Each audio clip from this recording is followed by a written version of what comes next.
Selamat malam, Assalamualaikum warahmatullahi wabarakatuh. Waalaikumsalam warahmatullahi wabarakatuh. Waalaikumsalam Sebelumnya warahmatullahi. kita halal bihalal ya. Selamat berlebaran, selamat Idul Fitri bagi yang merayakan. Mohon maaf lahir dan batin.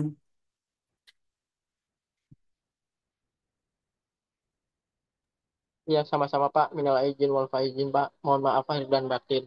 Ya, besok kalau kelas di kampus jangan lupa dibawa dibawa ya oleh-olehnya. Nanti dimakan bareng-bareng sama teman-temannya. Ya, ini oleh-oleh dari Klaten juga Pak. Udah sampai dong Klaten tuh.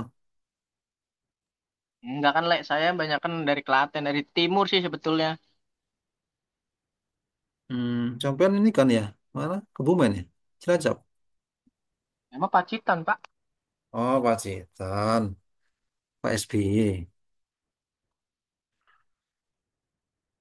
Ya, oke.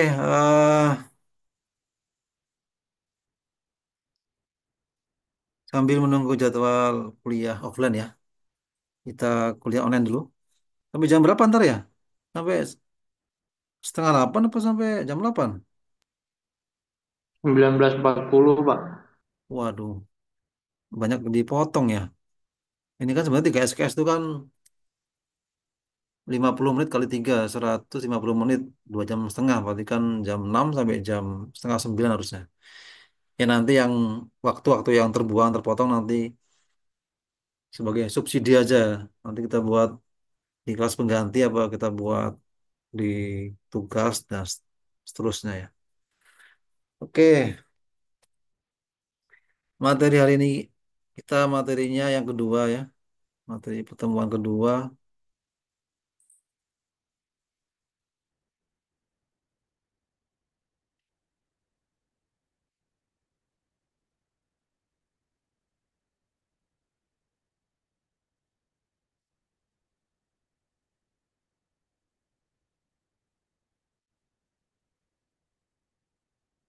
Kita bahas tentang antropometri, kemudian distribusi normal dalam antropometri dan pemilihan persentil. Sebelumnya di PSKS 1 sudah dibahas ya.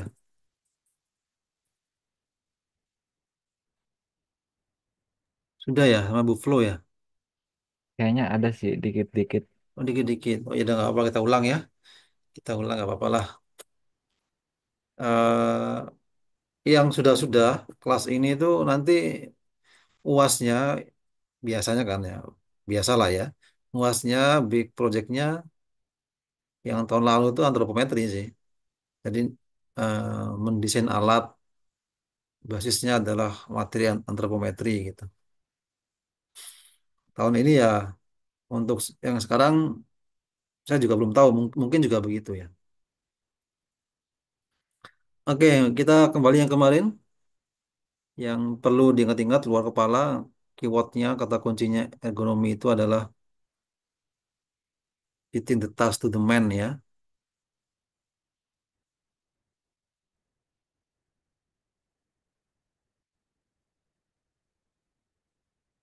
mencocokkan tugas, pekerjaan, peralatan, tools, equipment semuanya dengan manusianya. Intinya nanti manusia itu nyaman menggunakan, nyaman mengerjakan, dan seterusnya. Ya mungkin nanti kalian bisa sambil apa observasi di tempat kalian kerja ya. Seperti apa pekerjaannya, jobnya, jam kerjanya, lemburnya, job desk-nya, kemudian eh, peralatan kerja yang digunakan, equipment, tools-tools. Kira-kira sudah ini belum? Sudah ergonomi belum? Sudah fitting the task to the man belum? Nah, gitu ya. Ini yang kita bahas kemarin ya. Ergonomi itu keilmuan yang mendesain layout dan mengatur dari workplace, tempat kerja, peralatan yang digunakan. Tujuannya adalah untuk mengurangi MSD. musculoskeletal disorder, cedera, kecelakaan kerja, dan seterusnya ya. Jadi kalian mungkin di tempat kalian kerja juga sering melihat atau mengalami kecelakaan kerja, cedera dan seterusnya ya. Kalau yang ngeri itu, kalau mungkin sering lihat, mungkin pernah lihat video yang ngeri-ngeri itu kan, yang mungkin di bagian mesin produksi itu, mesin giling karena mungkin dia nggak tertib ngikuti SOP, kena giling gitu kan, kena giling, wah ngeri itu ya, masuk mesin. Nah itu, nah tujuannya untuk ini mengurangi cedera, kelelahan, kemudian apa sakit dalam pekerjaan, kemudian meningkatkan keamanan eh, pekerja, keselamatan pekerja K3 ya. Jadi ini ada kaitannya dengan K3, kemudian meningkatkan produktivitas. Jadi kalau pekerja itu nyaman kerjanya, maka pekerja yang nyaman bekerjanya, nyaman dengan tempat kerjanya, atau nyaman menggunakan equipment pekerjaannya akan beda hasilnya, akan beda apa tingkat produktivitasnya gitu ya. Seperti mungkin gini aja, kemarin mudik gitu kan, mudik, Mas Bagas kan mudik ke Wonogiri naik mobil ya. Berapa orang satu mobil atau konvoy? 2 orang, Pak. Oh cuma sama istri doang. Iya. Oh aman lah ya. eh Mudik, misalkan mudik itu kan mobilnya ada lagi yang lain yang mudik pakai mobil kemarin, Mas Pak RW atau Pak RT nggak mudik,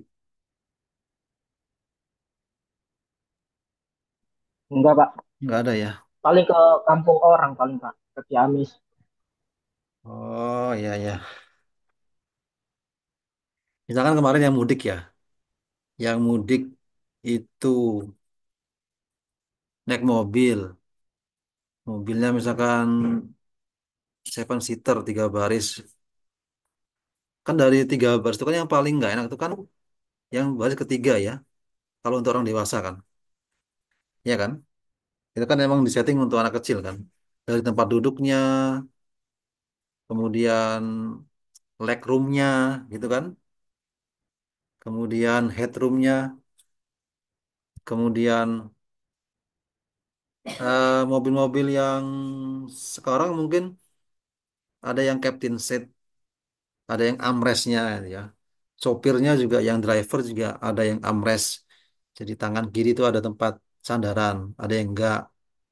Itu akan beda rasanya kan. Jadi kenyamanan berkendara itu kalau kita bicara misalkan driver ya, yang ada armrestnya sama yang enggak ada itu kan beda rasanya ya. Memang beda, nanti mungkin saja yang terbiasa pakai armrest, ada tempat sandaran tangan kiri, sopir itu, driver, sama mobil yang nggak ada itu nanti akan beda rasanya. Mungkin yang biasa bawa mobil luar kota jauh dengan armrest itu kuat, misalkan kuat 4 jam ya. Kalau standarnya ini kayaknya 4 jam harus istirahat ya, standar ini ya. Apa standar KNKI kalau nggak salah ya. Komite Nasional Keamanan Berkendara kalau nggak salah ya. 2 sampai 3 jam, Pak. Saya lupa, Ya, pokoknya 4 jam ya. 4 jam ini. 4 jam perjalanan. ya 4 jam harus istirahat. Cuman dalam prakteknya juga saya pernah Klaten Jakarta itu, saya dari Klaten jam maghrib sampai Jakarta subuh itu saya sendiri tanpa istirahat saya. 10 jam. Saya tuh paling kencang tuh 10 jam. Jakarta Klaten tuh nggak pernah bisa lebih cepat. Saya punya punya Mas tuh 7 jam, wah ngeri juga. Saya nggak berani terlalu apa, apa, terlalu galau-galan top speed tuh nggak berani saya. Takut nanti oleng lah, takut bannya pecah lah. Paling-paling sekarang naik bawa mobil tol itu paling paling paling cepet udah. Saya nggak mau nambah lagi, santai aja lah 100 100. Jadi kita tuh apa kaum disalib kalau di tol itu pasti disalib terus. Nah, jadi gitu. Kemudian kalau dudukan juga ya, misalkan contoh yang mas-mas mungkin yang dewasa nih, coba jalan jauh naik mobil full muatan, kemudian misalkan naik mobil Avanza atau apa itu kan, naik duduk di paling bangku belakang, 7 orang full muatan, misalkan 7 orang, 8 orang, 9 orang, duduk, orang dewasa duduk di belakang, wah pasti itu nggak nggak akan nyaman ya, karena kan memang kalau bangku paling belakang yang baris ketiga itu kan sebenarnya disetting untuk anak-anak kecil kan, karena legroomnya kan lebih kecil, kemudian juga headroomnya juga dia agak ngepres kepala. Jadi kalau sampean duduk di bangku paling belakang itu pasti kakinya nekuk, seperti duduk di dingle, nekuk dia nggak siku ya, tapi nekuk. Itu ya pegel, lama-lama pegel. Yang paling enak ya yang bangku paling depan pasti selonjor. Yang paling enak lagi mungkin yang bangku samping supir gitu kan, udah nggak nyopir bisa tidur, kakinya selonjor, bisa reclining apa boyoknya ya, punggungnya bisa reclining gitu. Nah itu kalau kita bicara produktivitas, ya mungkin kalau misalkan mudik ya jalan jauh, nanti baru jalan 2 jam misalkan yang paling belakang, ayo mampir dulu rest area, minggir dulu, pegel nih kakinya, gitu kan. Berarti kan nggak produktif. Dikit-dikit berhenti, dikit-dikit berhenti atau bagaimana kan itu karena nggak nyaman. Nah, nggak nyaman nanti kan berkurang produktivitasnya. Tapi kalau nyaman dengan dengan tempat kerjanya, dengan tempat duduknya, peralatannya akan meningkatkan produktivitas. Seperti naik motor misalkan, naik motor itu saya kan sebelumnya kan punya motor Supra, Supra kemudian sekarang punya Vario. Pertama kali naik Vario itu saya rasakan kepegel tangan saya. Jadi posisi berkendara Vario itu kan tangannya nggak turun ke bawah gitu kan. Itu saya pertama kali pakai Vario itu kok kayaknya pegel gitu ya tangan saya. Itu padahal belum jalan jauh ya, paling jalan 20 kilo itu udah pegel. Nah, itu kalau kita jalan jauh pakai motor, misalkan touring, itu kalau pegel pasti kan dikit-dikit berhenti, dikit-dikit berhenti istirahat, tangannya pegel. Nah, itu kan berarti kan tidak meningkatkan produktivitas. Nah, tadi ya, dengan kita membuat nyaman manusia menggunakan peralatan, tools, equipment, pekerjaan, nanti akan meningkatkan produktivitas.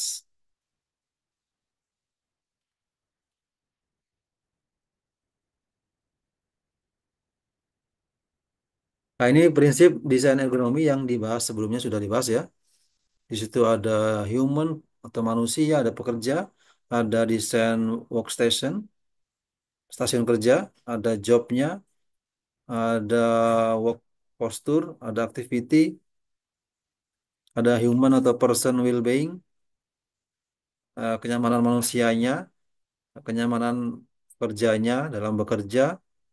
Nanti outputnya performance-nya meningkat, produktivitinya bagus, kemudian kualitasnya juga bagus, ya. Kualitas pekerjaan juga bagus. Jadi ke situ arahnya. Maka nanti ini nanti bisa buat TA kalian ya, bisa buat tugas akhir, nanti mungkin mendesain peralatan, mendesain tools atau mendesain stasiun kerja untuk meningkatkan performa, untuk meningkatkan kualitas, untuk meningkatkan produktivitas itu bisa nanti buat KP, bisa bisa buat TA juga bisa.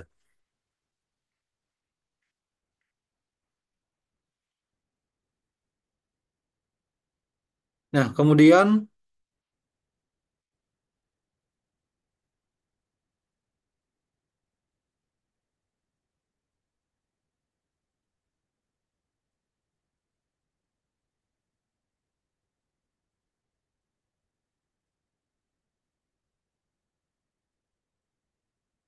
dalam mendesain ini, dalam mendesain menentukan dimensi dari tempat kerja itu ada beberapa faktor yang perlu diperhatikan. Ada data antropometri, ada eh, alamiah dari pekerjaan itu, kemudian ada pola kebiasaan pekerja. Jadi, jadi contoh tadi ya kita yang kita bahas masalah berkendara ya, duduk di motor, di mobil. Nah, tadi yang perlu diperhatikan data antropometri misalkan tadi duduk yang nyaman tuh ya duduk posisinya adalah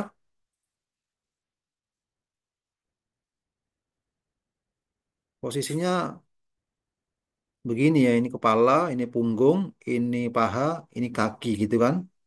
Jadi bisa ini nyaman ini. Nanti kalau nanti juga ada apa ada space untuk nanti kaki selonjor ya, selonjor. Kemudian punggung bisa agak rebahan ya, reclining. Ini nyaman. Nah, ini kan kalau di mobil kan ini bisa dijumpai di baris ke pertama ya, di sopir, samping sopir atau juga bisa di baris kedua ya, ya bisa. Tapi kalau orang dewasa sudah duduk di bangku ketiga, itu dia nggak nyaman karena ya mungkin ini nih. Jadi, nah, nah begini kan, ini punggungnya, kepalanya, kakinya kan nekuk itu kan, karena pendek ininya, apa namanya, kursinya pendek, sehingga kakinya nekuk. Ini pegel ini. Kemudian juga mau selonjor juga nggak bisa karena sudah kepentok sama bangku baris kedua kan. Kalau mau reclining kadang-kadang juga nggak bisa karena di bawah tuh di belakang tuh ada bagasi kan, ada tas, ada apa itu. Nah, ini perlu diperhatikan. Memang memang bangku baris ketiga tuh di setting seperti itu karena memang data antropometrinya itu itu memang di setting untuk anak-anak, untuk bukan dewasa. Sehingga kalau berkendara itu yang harusnya yang duduk paling belakang itu anak-anak kecil. Itu lebih nyaman begitu. Kemudian memperhatikan the nature of the job, alamiahnya pekerjaan. Ya tadi orang tuh kalau duduk tuh ya begitu tuh. Standarnya orang duduk tuh ya begini nih. Ini kepala, ini punggung, ini paha, ini kaki. Begini ya posisinya. Paling-paling ntar ini kalau sudah agak pegel, tinggal kaki selonjorin, lurusin, kemudian punggung rebahin, reclining. Nah itu. Maka nanti ketika desain tempat duduk ya seperti ini, maka di mobil pun tempat eh, duduk kan bisa disetting seperti itu kan. Dia nanti bisa reclining, bisa maju mundur punggungnya, sandarannya. Ada juga mobil yang pahanya bisa naik turun ya, ada ya, ada juga. Kalau di bis itu ada juga apa namanya leg rest ya, tempat sandaran kaki. Kalau naik-naik bis-bis yang mungkin VIP atau eksekutif itu ada tempat sandaran kakinya. Atau naik kereta api juga ada kaki selonjor dan ada tempatnya sandarannya. Jadi jangan dipaksakan duduk dengan bukan alamiahnya. Itu nanti akan bikin nggak nyaman itu. Kemudian kebiasaan pekerja.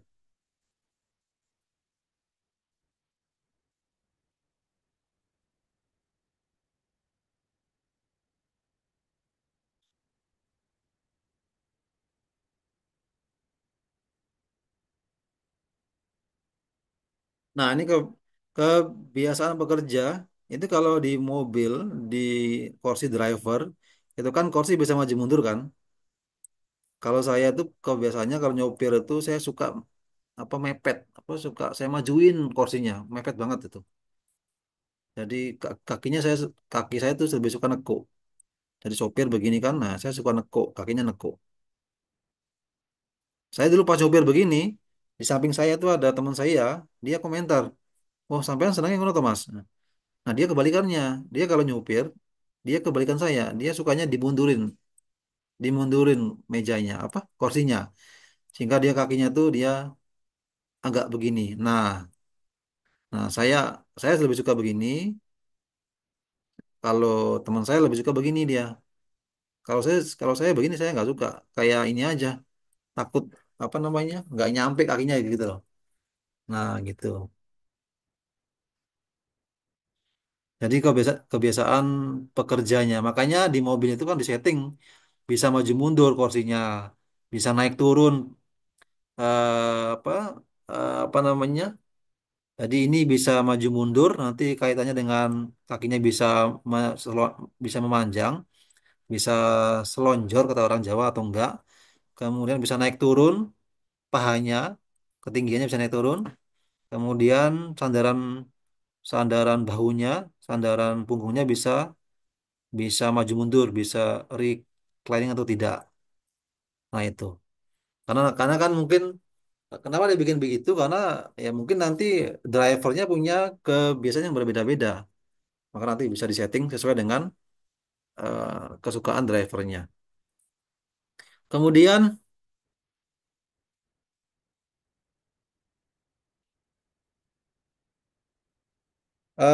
workplace ya atau tempat kerja, tempat workstation itu didesain untuk juga perlu mempertimbangkan beberapa aspek ini ya. Satu, harus mempertimbangkan ekonomisnya. Ekonomis itu tidak memperhatikan biaya ya, tidak mahal ya, terjangkau gitu ya. Kemudian meningkatkan efisiensi pekerja, kemudian postur kerja yang baik, jadi mengakomodasi postur kerja yang baik, kemudian meminimalkan kelelahan, cedera, kelelahan dan seterusnya. Itu yang perlu dipertimbangkan.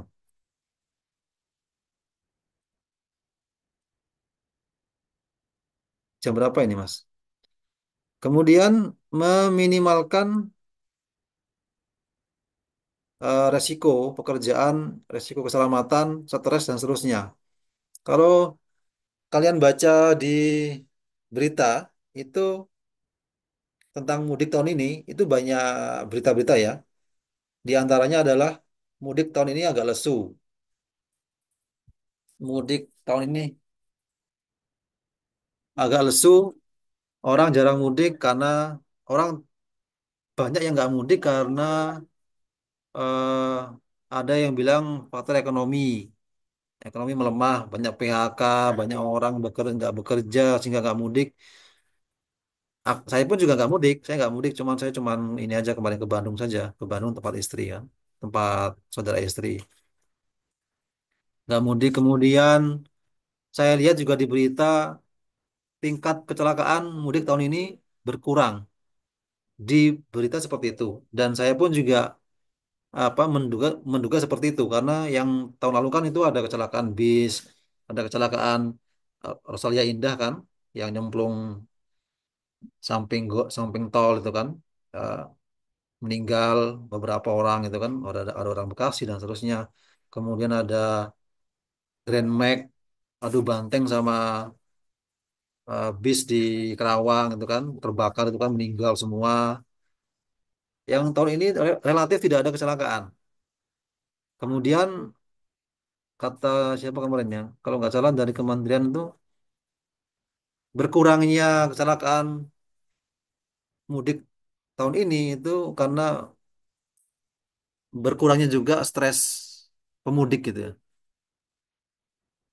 Karena pemudik itu tingkat stresnya berkurang gitu sehingga dia ya barangkali dia nyaman berkendara, nyaman, kemudian ya tadi dampaknya adalah mengurangi resiko kecelakaan.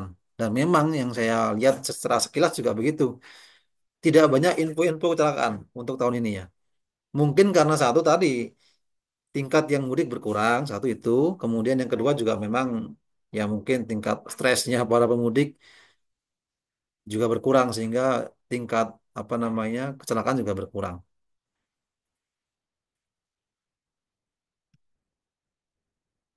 Nah, juga yang ada kaitannya dengan kecelakaan, kecelakaan kerja, kita bahas tentang pekerja berkendara kendaraan dengan ergonomi adalah eh, work hour ya, jam kerja.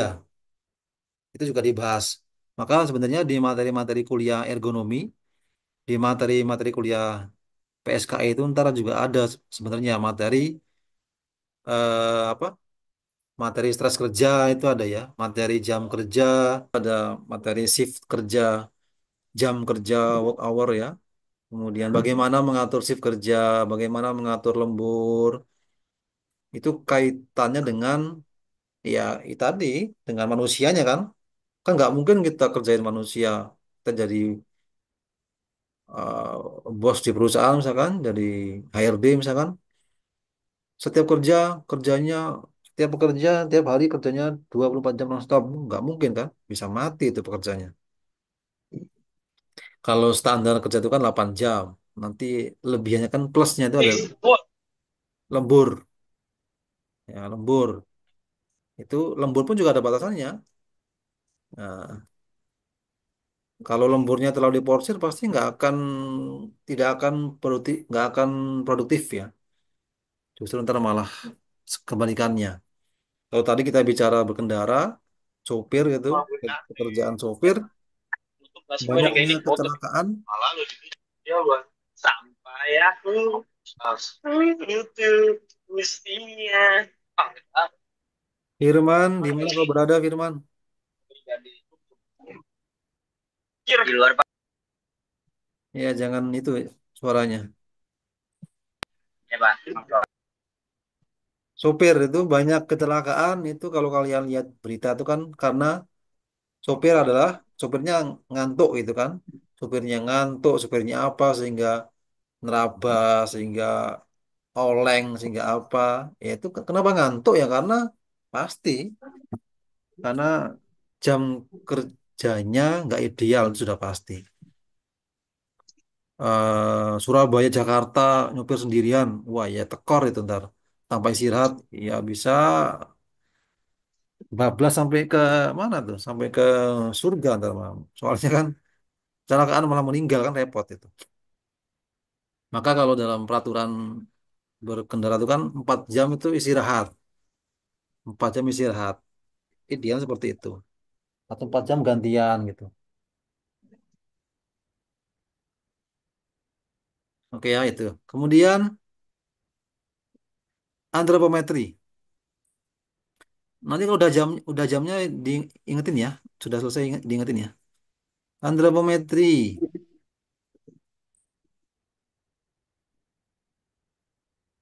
adalah studi dimensi dan karakteristik fisik lainnya seperti berat, volume, pusat gravita pusat gravitasi You dan tubuh. say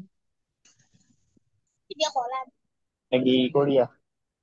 Nakata, suaranya Nakata. Iya Aplikasi Pak, maaf. dasar antropometri dalam perancangan adalah mendapatkan dimensi yang sesuai untuk digunakan dalam perancangan. Nah, kemudian dimensi.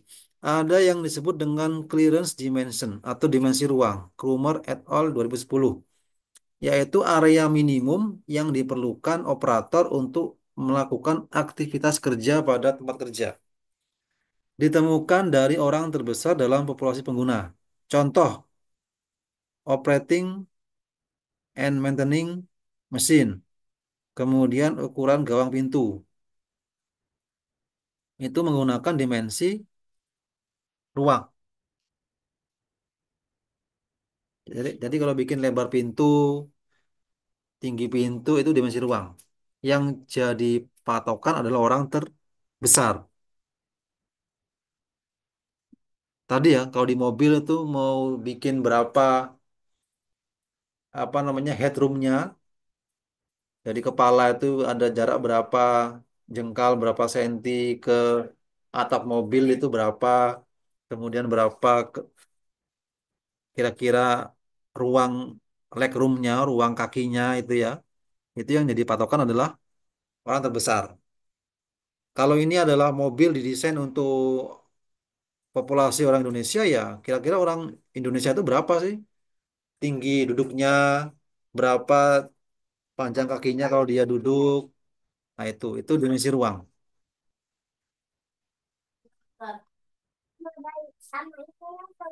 Kemudian berikutnya ada dimensi jangkauan atau reach dimension,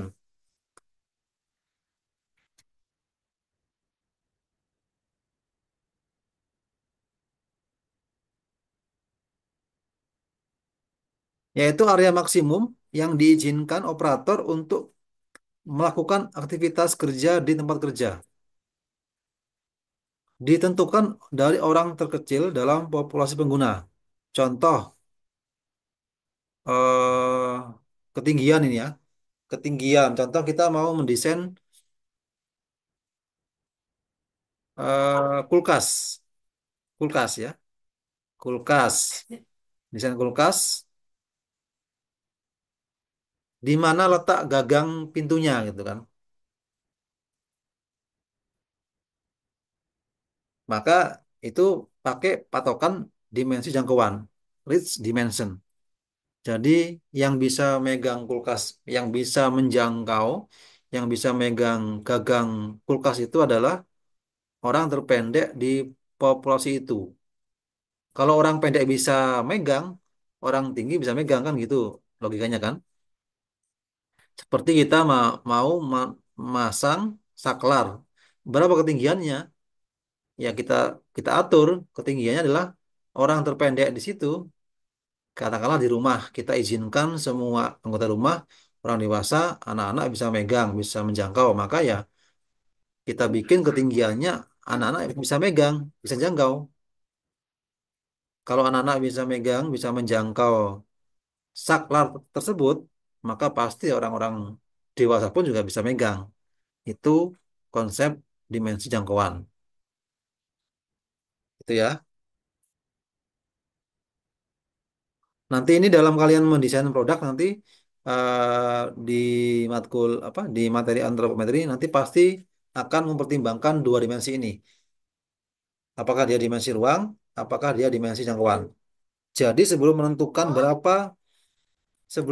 berapa dimensi barang ini, berapa dimensi produk ini, berapa panjangnya, berapa lebarnya, berapa tingginya, dengan mempertimbangkan data antropometri penggunanya. Sebelum itu pasti nanti akan ditentukan dimensi apa yang digunakan. Apakah dia menggunakan dimensi ruang?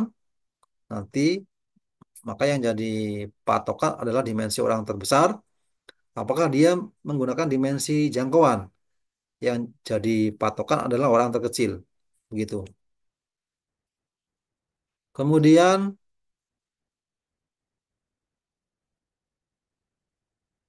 tipe antropometri statis atau struktural itu pengukuran dimensi tubuh dalam keadaan diam atau statis untuk posisi yang telah ditentukan atau standar. Misal desain meja, kursi, tinggi pintu, dia kan nggak bergerak ya. Kemudian ada antropometri dinamis atau fungsional, pengukuran dimensi tubuh saat melakukan aktivitas fisik tertentu, misal lebar gang. Nah, ini contoh beberapa desain ya.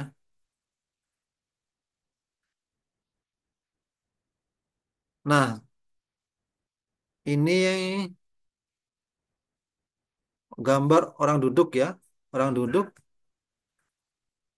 kira-kira kalau kita, saya tanya, kira-kira kalau kita mendesain ketinggian kursi ini, ketinggian ini, Ini pakai dimensi ruang atau jangkauan?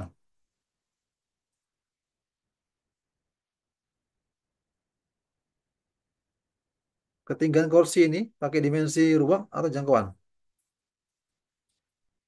Jangkauan. Yo. Betul, jangkauan ya. Jadi kita kita yang jadi patokan orang terpendek. Orang terpendek bisa duduk, maka orang yang lebih tinggi pun dia juga bisa duduk. Cuman dengan nanti dengan toleransi adalah dia nanti agak nekuk kakinya. Jadi yang ini jangkauan ya, bukan ruang. Kalau kita pakai ruang, maka nanti orang tertinggi duduk, orang terpendek nggak bisa naik gitu, nggak bisa dia malah lompat kalau mau naik gitu kan. Maka ini dimensi jangkauan, jangkauan.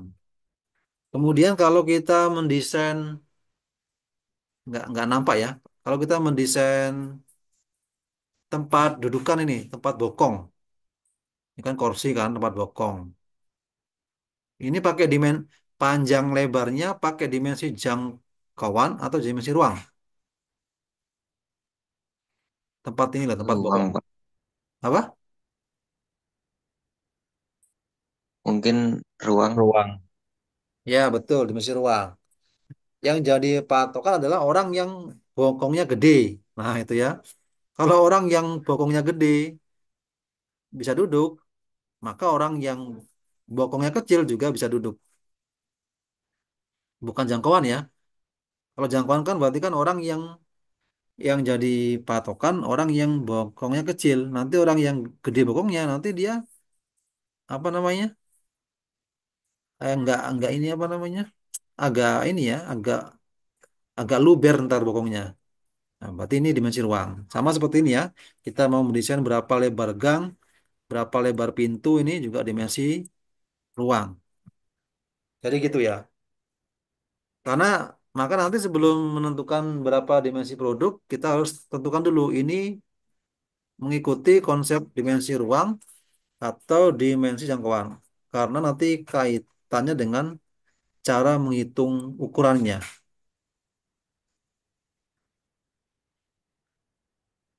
Kemudian ini human variability dalam mendesain produk juga perlu dipertimbangkan tentang usia, jenis kelamin, ya. Usia itu kan dewasa kecil. Kalau orang dewasa sama orang kecil kan pasti beda, ya kan? Kemudian jenis kelamin. Jenis kelamin itu juga beda. Laki-laki sama perempuan itu kan lebih kecil perempuan. Maka pasti dimensinya juga beda, gitu kan? Eh, apalagi? Makanya dulu kan ada motor Matic ya, motor Matic namanya Yamaha Vario. Itu kan termasuk motor yang mungil kan. Kalau Honda itu Beat mungil dia. Kenapa mungil? Karena memang sebenarnya itu didesain untuk kalangan perempuan. Itu Matic untuk perempuan. Kalau, kalau sekarang ada Matic-Matic yang agak-agak bongsor ya, NMAX bongsor ya. Kemudian Honda apa itu? Honda apa tuh yang atasnya Vario, atasnya PCX. PCX, atasnya lagi ADV. Itu kan desainnya memang desain untuk laki-laki. Kalau dulu tuh kan kalau motor mungil tuh memang desain untuk perempuan gitu. Karena memang beda kan secara gender, jenis kelamin pasti lebih kecil perempuan. Kemudian kelompok etnis, ya kelompok etnis. eh apa dimensi ukuran sepatu untuk kalau kita mau bikin sepatu, kita pabrikan sepatu, kita mau bikin sepatu, kita lihat ini siapa pasarnya. Kita mau bikin sepatu mau dijual di Indonesia atau mau dijual di Eropa, pasti beda. Kakinya orang Eropa sama kakinya orang Indonesia beda, itu maka perlu dipertimbangkan. Kita nggak bisa jual sepatu untuk dipasarkan di Eropa, tapi kita pakai dimensinya orang Indonesia kan nggak mungkin beda karena kan panjang kakinya beda, mungkin tebalnya beda dan seterusnya. kemudian jenis pekerjaan, kemudian geografi. Geografi misalkan kita desain baju, baju untuk pegunungan sama baju untuk pantai beda. Kalau kita mau desain baju kita jual ke orang-orang Antartika pasti ya baju-baju yang tipis ya, lengan pendek nggak akan laku karena kan dingin kan.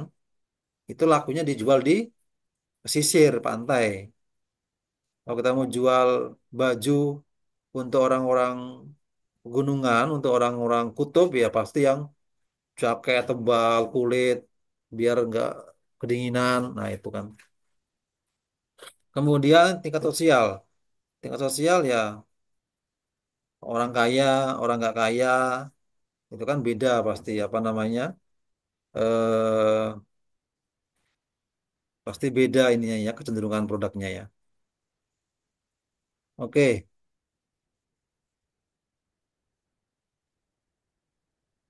kemudian ini filosofi perancangan ekonomi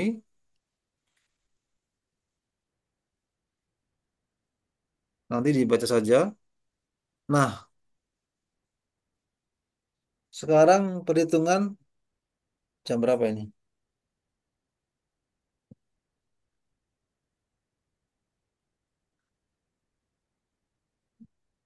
Nah, ini perhitungan sekarang perhitungan persentil dalam antropometri ya. Ini rumusnya, rumusnya ini nanti kita bahas. Ini nilai standar normal.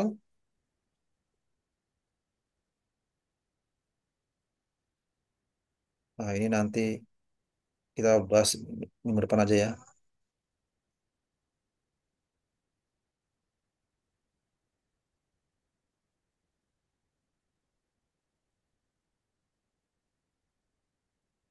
Ini ya, ini apa mau? Buku. Hah? Buku. Ya itu buku di situ kan.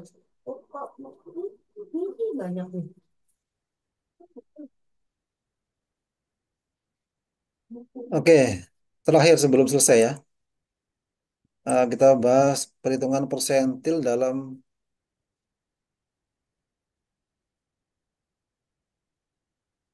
ergonomi ya. Tolong nanti kalian cari biar terbiasa literasi ya. Kalian cari buku ini ya, buku antropometri dan aplikasinya. Karangannya Hari Purnomo. Ini Hari Purnomo Geraha Ilmu. Cari aja PDF-nya di Google banyak itu.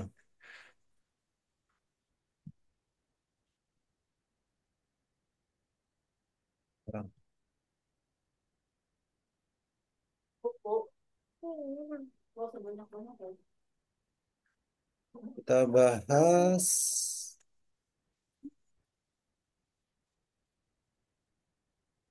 nanti tolong dicari. Nanti kita bahas malam Sabtu insya Allah ya. Nanti sebelum kita bahas malam Sabtu, tolong dibaca materi halaman bab 3 nih ya. Bab 3 data antropometri dalam perancangan. Nanti itu dibaca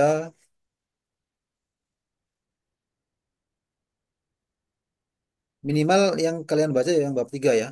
Kalian baca semua juga nggak apa-apa, tapi minimal dibaca bab 3 halaman 27 kita lihat. Halaman 27. Oh ini ya. Nah ini ntar dibahas dimensi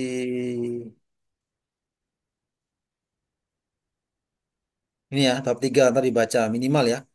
Tapi sebaiknya dibaca semua, dibaca ini aja cepat sekilas biar tahu isinya. Data antropometri dalam perancangan. Nanti ini dibaca, nanti kita bahas minggu depan ini aja ya, malam Sabtu insya Allah ya. eh ini kita mau menghitung dimensi produk menggunakan data antropometri populasi pengguna dengan mempertimbangkan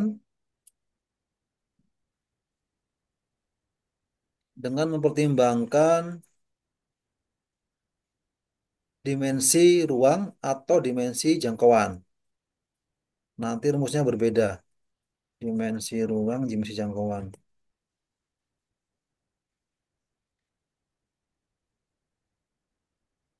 Ini ya nih ya.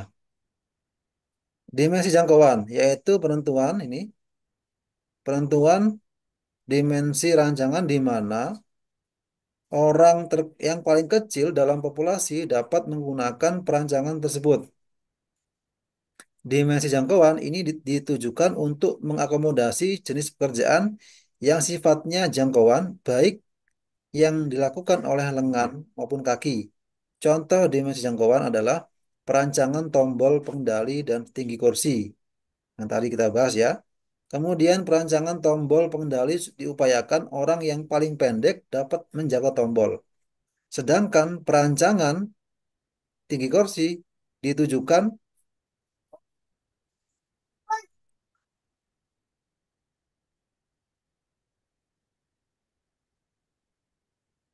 Sedangkan perancangan tinggi kursi ditujukan agar orang yang paling pendek, tungkai bawahnya dapat menggunakan kursi tersebut, sehingga kakinya tidak menggantung. Perancangan dengan sifat dimensi jangkauan menggunakan nilai standar normal ZX dengan persentil kecil. Nah, kemudian dimensi ruang merupakan kebalikan dari dimensi jangkauan, di mana penggunaan dimensi ruang dalam perancangan diharapkan orang yang paling besar dalam populasi pengguna dapat menggunakan perancangan tersebut. Perancangan dengan sifat dimensi ruang pada umumnya untuk mengakomodasi populasi pengguna yang paling tinggi dan paling gemuk. Dalam hal ini digunakan nilai standar normal ZX dengan persentil besar. Contoh dimensi ruang adalah tinggi pintu dan lebar pintu dalam perancangan pintu. Diharapkan orang yang paling tinggi dan yang paling gemuk dapat masuk pintu tersebut.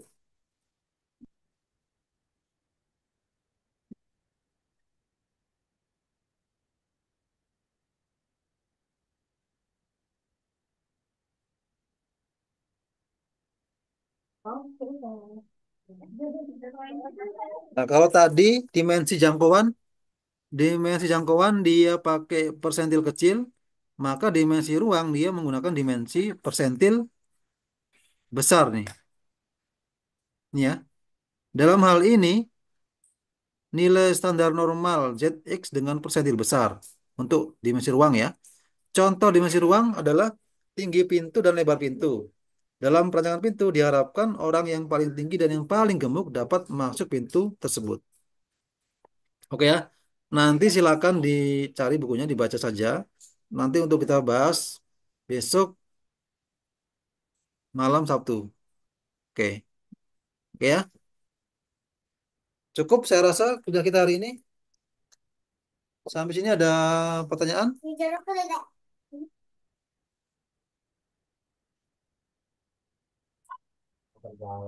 Tidak ada, tidak ada. Tolong dibuka kameranya. Saya presensi.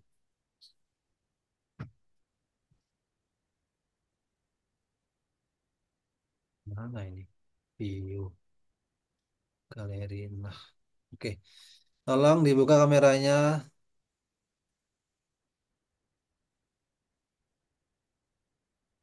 Denis, Gian, Rafli, Pak RW, Arif, Aprianto.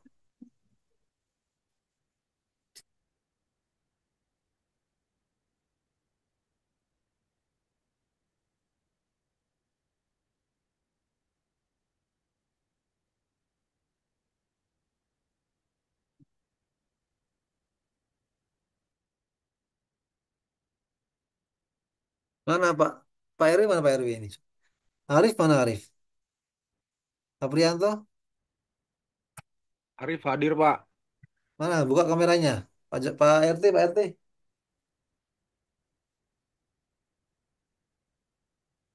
Hadir, Pak. Ya, Dwi Saputra.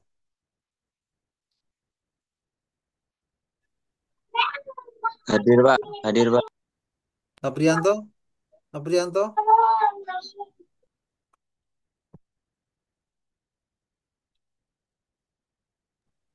Hadir, Pak.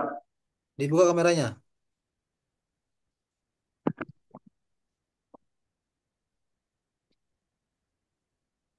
20 mahasiswa ya. Itu Mas Ketua, Pak Heru itu kan udah masuk grup ya. Coba dilacak itu, beliau kuliah nggak tuh? Soalnya, Ini lagi komen di grup Pak, katanya belum bisa join di ini Zoom-nya. oh, dia belum ke bagian itu, belum ke bagian linknya itu. Oke ya, nanti next aja ya. Oke, selamat malam. Terima kasih. Assalamualaikum warahmatullahi wabarakatuh. Waalaikumsalam Waalaikumsalam warahmatullahi wabarakatuh. Warahmatullahi wabarakatuh. warahmatullahi wabarakatuh.